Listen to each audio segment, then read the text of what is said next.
What if I told you the war in Iran isn't a reaction, but a pre-written script? A script quietly signed off by power-hungry politicians months before Israel's first airstrike. Stick around to the end and you might realize this isn't war, it's match-fixing. Hi, friends! What if the world is once again walking blindly into a war it cannot afford? What if centuries-old civilizations, with rich cultures and proud people, are reduced to rubble, all over a conflict that could have been avoided? What if thousands of innocent women and children are forced to endure the horrors of war, left without food, water, or shelter, while their homeland is reduced to rubble for decades, all to serve the egos of war-driven politicians? The rising tension between Israel and Iran isn't just a Middle Eastern problem. It's a spark that can ignite a regional wildfire, or worse, a global inferno. And while the world's attention is manipulated by selective outrage, the double standards and hypocrisy surrounding this conflict threaten to bury the truth. This video is not from the lens of Western propaganda, but from the heart of a global citizen who sees through the fog of war and asks, can we still choose peace before it's too late? Let's begin. Unchecked escalation. Israel and Iran have been locked in a Cold War for decades, but this time it's boiling over. Israeli jets have struck deep into Iranian territory, hitting military targets and nuclear sites. Iran has retaliated with ballistic missiles and attack drones lighting up the skies above Tel Aviv. Civilians on both sides terrified. World leaders stunned. But beneath the headlines, this isn't a sudden crisis. It's a powder keg that's been filling for years. And now, someone lit the match. Why now? Why has Israel intensified its strikes now? Because Iran is closer than ever to achieving weapons-grade uranium enrichment. And while Israel already holds a vast, undeclared nuclear arsenal, estimated at over 90 warheads, it insists Iran must never have one. But here lies the contradiction. Israel says Iranian nukes are unacceptable due to regional instability, yet Pakistan, a country with a long history of military coups and ties to terror groups, holds nuclear weapons and is quietly supported by the West. Is this security or selective fear? A shadow campaign. For years, Israel has engaged in a shadow war inside Iran. Top nuclear scientists assassinated in broad daylight. Military commanders eliminated with precision strikes. Take Mohsen Fakhrizadeh, Iran's leading nuclear scientist, murdered in 2020 in a high-tech ambush near Tehran. The West barely blinked. Imagine if Iran had done the same in Paris, London, or Tel Aviv. Would the world stay silent? The latest strike. Just last week, Israel launched another so-called preemptive strike. The target? High-ranking generals and atomic energy officials in the heart of Tehran. The result? Dead children, flattened apartments, lives lost, before they even understood why. And once again, the world turned away. Where's the accountability? The official line. The United States says, we had no prior knowledge of Israel's strikes. We are not involved. But reality speaks otherwise. The weaponry used? All U.S. made. The intelligence shared? Deeply intertwined. And mainstream media? Already reported days in advance that such an operation was imminent. Silent approval when Israel strikes and Washington says nothing.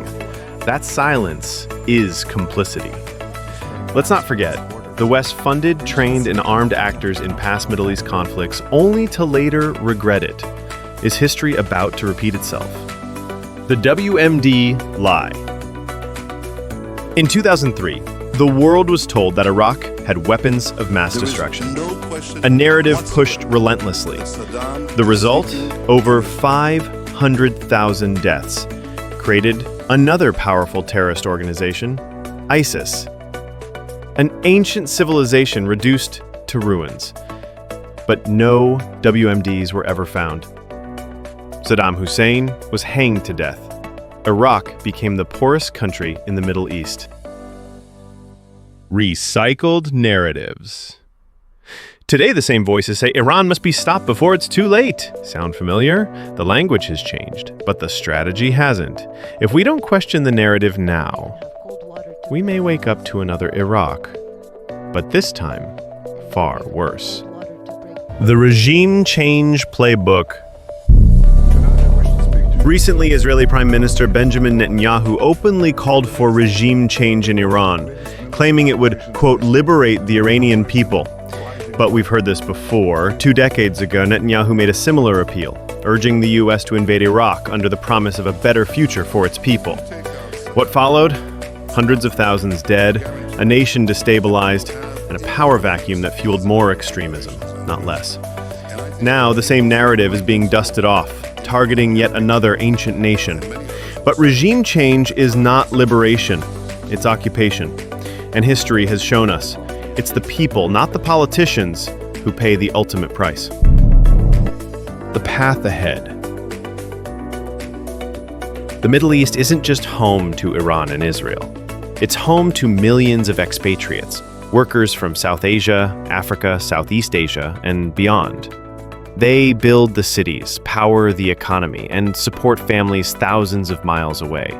They have no say in the politics, but they will bear the brunt of the war. An all-out conflict would not stop at borders. It would uproot entire communities, disrupt livelihoods, and collapse vital infrastructure. Oil markets would shake, refugee crises would multiply, and once again it will be the ordinary people, not politicians, who suffer the most. The path ahead must be one of diplomacy, not devastation. Because this war, if unleashed, will not be regional. It will be catastrophic.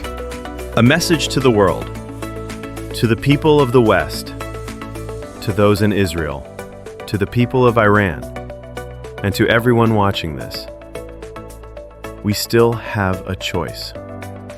But to choose peace, we must first speak up. Because the match may have already been fixed. Back in January, when Donald Trump first met Benjamin Netanyahu, a quiet green signal was given.